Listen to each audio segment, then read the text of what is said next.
Ça y est, la conférence de Cancun est terminée. Et même si l'accord conclu n'a pas donné tout ce qu'on espérait, nous avons vu de réels progrès. Et surtout, les germes d'un accord équitable, ambitieux et légalement contraignant ont été semés, ce qui est notre objectif ultime. Tout d'abord, le protocole de Kyoto est provisoirement sain et sauf. Même s'il faut absolument revoir à la hausse les réductions d'émissions pour éviter des changements climatiques catastrophiques, le protocole de Kyoto à ce jour, le seul accord légalement contraignant au monde portant sur les réductions d'émissions de gaz à effet de serre, reste à l'ordre du jour.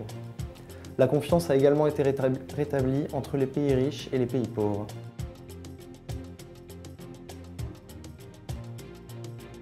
Mais ce qui compte le plus à mes yeux, c'est que les négociateurs ont entendu notre demande d'établir un fonds global pour le climat.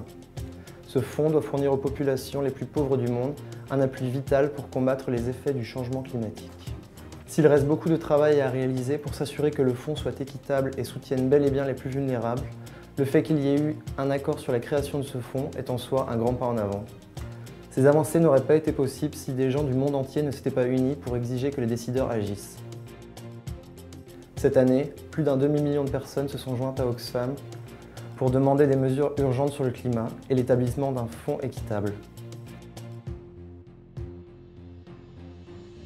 Des paysans aux festivaliers, des cyclistes engagés aux plantes offertes à des responsables politiques, des femmes qui sont venues témoigner lors des audiences sur le climat au milieu de personnes qui ont manifesté pour faire entendre leurs demandes.